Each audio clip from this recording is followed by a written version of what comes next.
Assalamualaikum warahmatullahi wabarakatuh. Waalaikumsalam. Selamat pagi Bapak-bapak semuanya. Saya perawat Nafta Auki dari Universitas Muhammadiyah Surakarta. Di sini saya akan menyampaikan materi tentang penyuluhan bahaya merokok di desa ini ya Pak. Marilah kita berdoa dulu ya Pak. Berdoa dilaksanakan. Baik, berdoa selesai. Saya nanti membutuhkan waktu 30 menit untuk menjelaskan. Nanti jika ada yang kurang jelas bisa ditanyakan ya Bapak. Baik, sekarang kita mulai untuk materinya ya Bapak. Di sini apakah ada yang sudah tahu tentang apa itu rokok? Belum. Rokok merupakan salah satu zat adiktif yang bila digunakan mengakibatkan bahaya bagi kesehatan diri sendiri maupun masyarakat ya Bapak. Oleh karena itu diperlukan berbagai kegiatan pengamanan rokok bagi kesehatan. Rokok itu adalah hasil olahan tembakau terbungkus termasuk cerutu atau bentuk lainnya yang mengandung nikotin bantar dengan tanpa bahan tambahan. Di sini bapak-bapak sudah tahu bahaya tentang merokok? Sudah? Ya.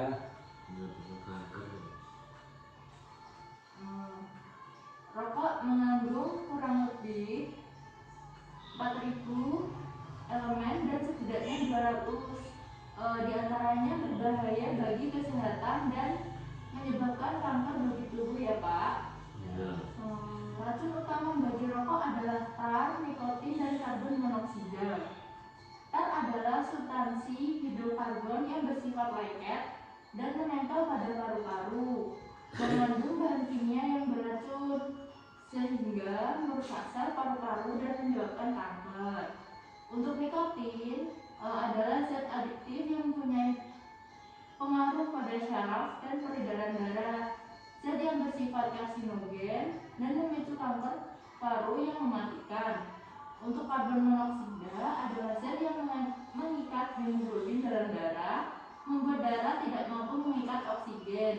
Nah, di antara kandungan asap rokok termasuk bahan radioaktif dan bahan-bahan yang di dalam cat atau pencuci lantai, obat gegar, dan racun serangga, racun aneh-aneh, dan gas beracun. Nah, untuk bahaya merokok, asap rokok yang baru mati di asbak mengandung 3 kali lipat bahaya pemicu kanker di udara dan 50 kali mengandung bahan penetrasi mata dan pernapasan. Semakin pendek rokok, semakin tinggi kadar racun yang siap melayang ke udara. Suatu tempat yang dipenuhi polusi asap rokok adalah tempat yang lebih berbahaya daripada polusi di jalan raya. Seseorang yang mencoba merokok biasanya akan ketagihan karena rokok bersifat candu yang sulit dilepaskan dalam kondisi apapun. Nah, seorang perokok berat akan memilih merokok daripada makan jika uang yang dimilikinya terbatas. Harga rokok yang mahal akan sangat memberatkan orang yang tergolong miskin sehingga dana kesejahteraan dan kesehatan keluarganya sering dialihkan untuk membeli rokok dan dapat membuat merusak tubuh. Baik, ada yang ingin ditanyakan? Baik, selanjutnya penyakit akibat rokok ya Pak. Akibat penyakit yang orang yang merokok itu biasanya kanker mulut, kanker paru-paru, kanker perut, kanker payudara, penyakit jantung, stroke, kemandulan, bronkitis, dan osteoporosis. Mengapa orang merokok? Rokok itu biasanya tanda kejantanan atau ekspresi perlawanan dan pemberontakan. Kebiasaan sehari-hari, tekanan sebaya, pencapaian kebebasan dan pelarian tekanan hidup seperti stres atau pemikiran di kepala sangat berat seperti itu. Nah, untuk tips berhenti merokok dikenal dengan 8M, yaitu memiliki niat dan motivasi. atau jus buah, memohon doa, membuat sesuatu, mengunyah sesuatu, menarik nafas panjang, melengahkan nyalakan api rokok, dan melakukan olahraga. Untuk upaya pencegahan dalam prevensi, yaitu menghentikan perilaku merokok penting untuk mempertimbangkan dan dikembangkan, menumbuhkan motivasi dalam diri untuk berhenti atau mencoba untuk tidak merokok, membuat mereka mampu untuk tidak terpengaruh oleh godaan rokok yang datang dari teman, media massa, atau kebiasaan orang tua atau keluarga. Nah, terus biasanya kampanye program anti merokok ini biasanya seperti di sekolah-sekolah, televisi, radio, pamflet, spanduk, dan poster. Nah, biasanya pengaruh rokok terhadap kesehatan itu yang paling umum yaitu penyakit jantung koroner dan penyakit stroke. Resiko terbesar biasanya mati mendadak atau bertambahnya usia dan jumlah rokok yang dihisap itu akan menunjukkan bahwa faktor resiko merokok itu bekerja sangat sinergis dari faktor-faktor lain seperti hipertensi, kadar lemak, gula darah yang tinggi, dan juga itu yang membuat stroke.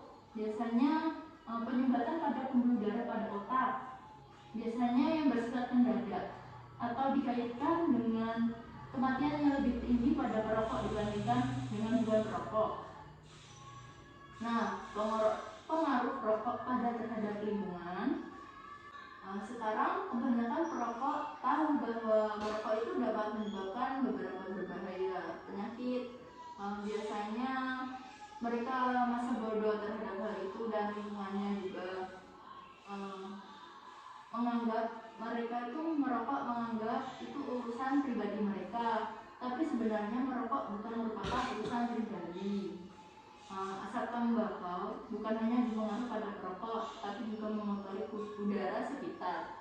Nah, kebetulan di sekitar orang yang merokok terpaksa harus bersedia bernafas dan menghisap udara yang penuh dikotori oleh asap rokok pada perokok. Nah, biasanya udara yang tercemar di ruang-ruang umum tertutup seperti di bis, ruang kantor, dan lain-lain. Seorang yang bukan perokok tetapi yang ikut mengkonsumsi rokok beserta zat-zat yang terkandung di dalam disebut perokok pasif. Perlu diketahui bahwa asap yang dihasilkan rokok ditambah dengan udara luar mengandung zat kimia yang lebih tinggi daripada asap yang dihirup oleh perokok sendiri. Nah, yang lebih peka dan beresiko terhadap asap rokok yakni perokok pasif, terutama pada bayi dan anak-anak. Mereka dapat menderita asma dan penyakit paru-paru, orang dengan kadar HB rendah, dan orang yang sedang menderita penyakit kardiovaskuler. Baik, saya sudah menjelaskan materi ya Bapak. Apakah ada yang ingin ditanyakan? Enggak. Apa materinya sudah jelas? Cukup. Masih ada yang bingung Bapak? Enggak.